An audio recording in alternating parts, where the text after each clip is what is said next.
Welcome back to another episode of the Casey Campbell Podcast. Casey Campbell with you, of course. We are pleased to be joined by Bill Auberlen, of course, one of the co-drivers of the Turner Motorsports number 96 for 96 BMW, as well as the winningest driver in IMSA competition. How's it going?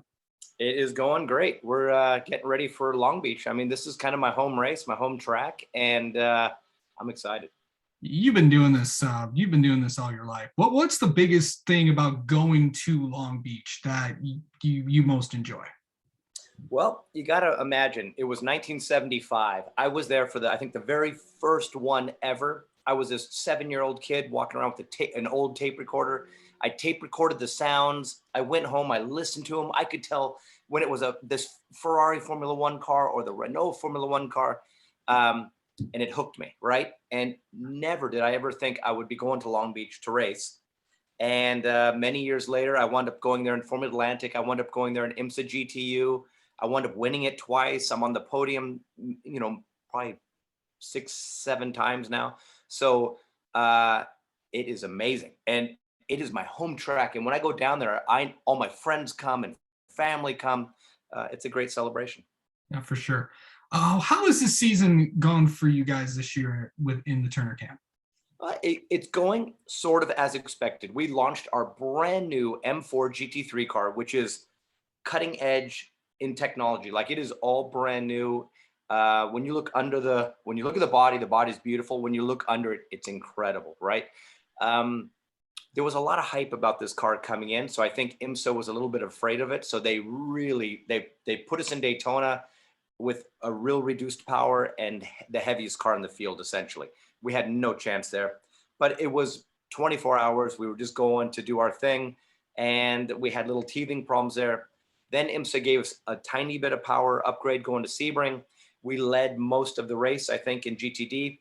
And this is a 12-hour race with Sebring, and we got down to the last 30 minutes. We actually lost this race on a clerical error, if you could ever imagine that. How does clerical error enter into car racing? We have 10 or 15 guys in our pit stand. They're all watching computers. Some are watching the engine diagnostics. Some are watching lap times and scoring, but the computers all went down. So it tells you how long a driver's been in the car, how many stints they've done, blah, blah, blah. We have all these programs that run for that. And when it went down, the two guys in the back have to do manual timing of how long a driver's in the car. They got it wrong. With 25 minutes left in the race, IMSA actually contacted our pit stand and said, Bill's about to go over his time limit and you'll go to dead last with no points. And they tell me out of the blue, pit now. And I was battling with the Ferrari for the lead. He was quicker, but we were giving it our best shot. And I went into the pits. There was my teammate, Robbie Foley. He got in, he took off. I had no clue as to what was going on. When they told me that, nothing made sense, right? Then they tell me we made a mistake on the timing. You made it into the pits with 18 seconds to spare. Otherwise, we would have just been disqualified out of the race. So we finished 4th. But the bigger picture was the M4 showed it had what it took to be quick and fast and good. Okay, fine. The race is over. Every Thursday before the next event, the Thursday before the event, so let's say last Thursday before Long Beach, the balance of performance rules come out. And IMSA has cut us at the knees. Like, we're back to basically essentially Daytona power, which was not very good. And they gave us a little bit of a weight break, but I don't have a lot of hopes for it. Going to Long Beach, it's kind of sad because we were right in the hunt, and now I don't know if we will be. Going into this race, I know there's about 15 of you in the GTD class. And then obviously, if you haven't been following IMSA, there's 2 GTD classes this year. There's GTD Pro, which is kind of like, GT Le Mans, and then GTD. What's that been like to, kind of separate that kind of class with you guys? It's interesting. We're on the same car, the same spec, the same weight, the same power, the same tire this year, where that was different in GT Le Mans when it was a true GT Le Mans. I'm racing against my teammates on the Ray Hall team. These are all guys I've driven with. I thought this was going to be a problem. I truly thought that I would have a GTD Pro guy ahead of me or behind me, and I would have to get by him to get to my GTD leader, and we'd be doing inter-class racing. It would be a disaster, and I wouldn't let the guy by me to get to his class leader, and he wouldn't let me buy him. Well, so far it's been endurance racing, and everybody's been very cordial. So, let's just say when it comes to Long Beach, and every tenth of a second, and it's a compressed race, it's a short race, and everybody has to fight tooth and nail to get the guy ahead of them. Yeah. I'm not sure they're going to be so nice to let you buy to get to your class leader or to your guy ahead of you. So this is going to be the first race. It's going to be the test as to how these two classes interact together. Yeah, and this is also the first race where the normal driver pairings that you'll see every year, for most of the races, are going to be there. Of course, you and Robbie Foley in the 96. What's it been like to work with Robbie? I know you've worked with a ton of different drivers since you've been at Turner, as well as your entire career. What's it like working with Robbie? Well, like you said, I've been through so many guys you can't even imagine, right? Some are great. A lot of them are talented as can be. Some are not as nice. Robbie was a young, super nice guy, and he had talent. And BMW asked if I would kind of help him out to teach him the ropes. And some guys, you're like, I'm not sure if this guy just deserves me to give,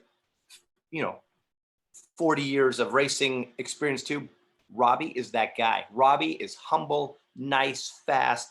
As a teammate, he's everything you could want. He never makes mistakes. He does a great job.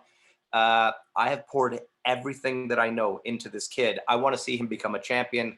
It sort of speaks to me that if this guy can go and be a champion, and we were teammates, that's like a feather in my cap for the next part of my career. If I can help these young guys along, but he is a worthy guy, and I bet you he will go far. What has he improved on, and really from last year to really this year? Last year to this year, I wouldn't say much because he was already fast last year. Yeah. But now he's interacting more with the factory. The factory is looking more and more at him. Yeah. So they got their eye on him for the future, right? Because he's a young guy and he's an up-and-comer. So there's an element of pressure on that side. And I know he feels it. I know when he goes to Europe and maybe does a test, he wants to succeed. He wants to be fast. And if it doesn't quite go his way, it weighs on him a lot. So he has to kind of get through the head game now with the manufacturers and the pressure that comes with it.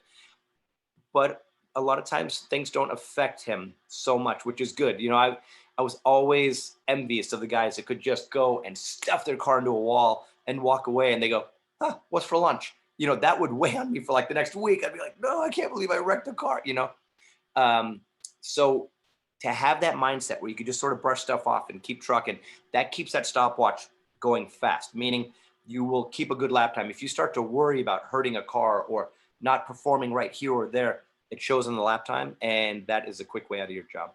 Yeah. So what's the biggest key to getting around Long Beach, and really these sprint races? We're going to see this in a couple months in Detroit as well. What's the key to getting it done in these sprint races? Well, the sprints are different. The walls are different when it comes to Detroit and Long Beach. So you have to be razor sharp because the downside is super high. You hit a wall, especially with how fragile this new car is, you will be out of the race instantaneously. That wall will not move, and your car will take the brunt of the hit, and you'll be out. Yeah. So to find every last ounce of speed you could find to get around this track and be razor sharp and perfect. I call it throwing a dart through the bullseye and then throwing the next dart through that dart and through that dart and through that dart. You have to be that precise every lap because there's no room for error at all. Then the bigger part is strategy, because strategy will take you from the back to the front. And we've done it whenever I win Long Beach. It's done more on strategy than speed, even though you got to have the speed. But we see a picture unfolding, and we optimize it, and people never saw it coming. And all of a sudden, it puts us right to the front, and we're off and running. Strategy is huge. And then the biggest part is luck. You need some good, I'll take luck over skill and strategy any day because it gets you through the walls. You got to be good, but you got to be lucky at the same time. Right, exactly. A couple months into Detroit, also, this is the last time for Detroit on the island before they go down to downtown. What's that island circuit like? How have you liked that course running in the last few years? I like it. What's weird is it's it's got a pavement that I get along with, right? So the pavement has a lot of grip. I hate tracks you go to that have no grip, and then you just do a slip and slide for the next 3 days. That's Right. never fun.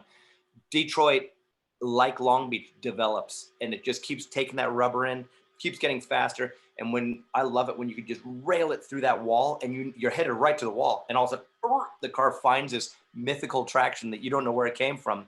But if you can believe that it will hook up right as you're going to slam into the wall and go and find the speed from it, I like that. And those two tracks both do it.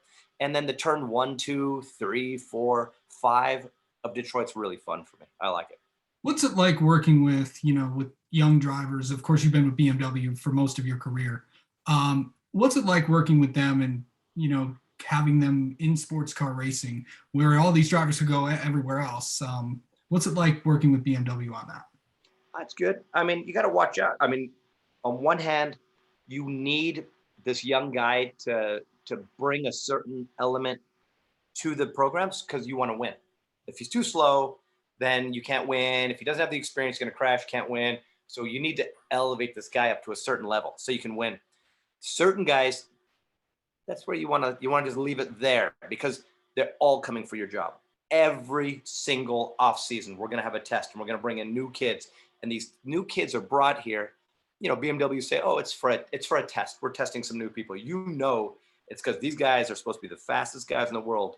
They are there for one reason. That's to take a seat in the BMW race cars and take your job. So you want to give them enough. You want to give them too much. And that sounds selfish. That's where the difference is when it comes to a guy like Robbie or other guys I've been with, Joey Hands of the world. These are guys you want to elevate to the top, because they're worthy and they're fantastic. You've been in sports car racing for a long time. What do you think about a NASCAR next gen car going to Le Mans? That'll be interesting. I mean, I'm actually going to watch it. I have not watched a NASCAR road race in forever because it never super appealed to me. Now a buddy of mine, Joey Hand, is in it, and I watched Coda, and it was very interesting with all the little segments and how they section it up. I thought it was interesting. Then I hear that they're going to go in. What is that garage? There's that Garage 56.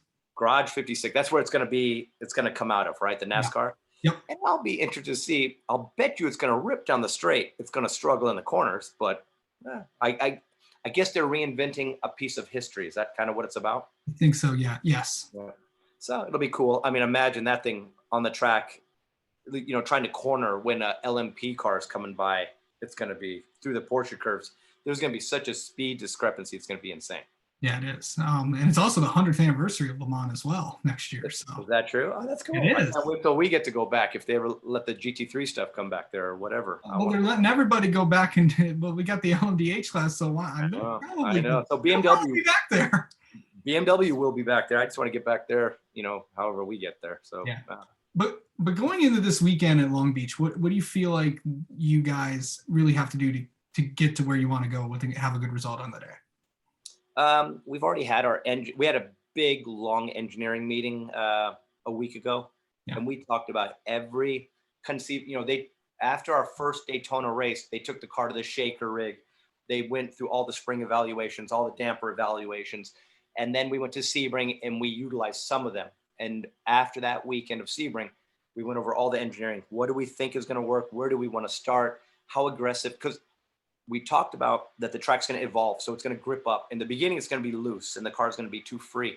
Even through that session, the first session, if you start neutral, the car will go completely tight by the end. That's how much the track grips up. So you're always trying to stay ahead of the car, and we want to make sure that we have changes that are set up that are fast changes, right? So let's say instead of doing a spring, you would do a sway bar, right? So we have A, B, and C on the rear bar, certain sections, certain things on the front bar, aero setup changes, and we just lined them up. If this happens, we're going to go here, we're going to go there. So, and we've been there enough. And my engineer, who's Jay O'Connell, who was my engineer at Rahal, he was our head of technology basically at Rahal. He is my engineer at Turner. And we've won that race a few times together, Jay and I, and we know how it gets done. So we're just going to try to stay ahead of the curve, try to stay safe. The crazy thing about this M4 GT3 is we have very few parts for it. They produce the cars, and then there's all these holdups on parts production, so there's not a lot of parts around. So you can't just go smashing this car on the wall and have a lot of parts to repair. Right. All right. Bill Auberlen, thank you so much for coming on, and good luck this weekend in Long Beach. We'll have you on again sometime later in the year. Awesome. Thank you so much. Hope to see everybody there.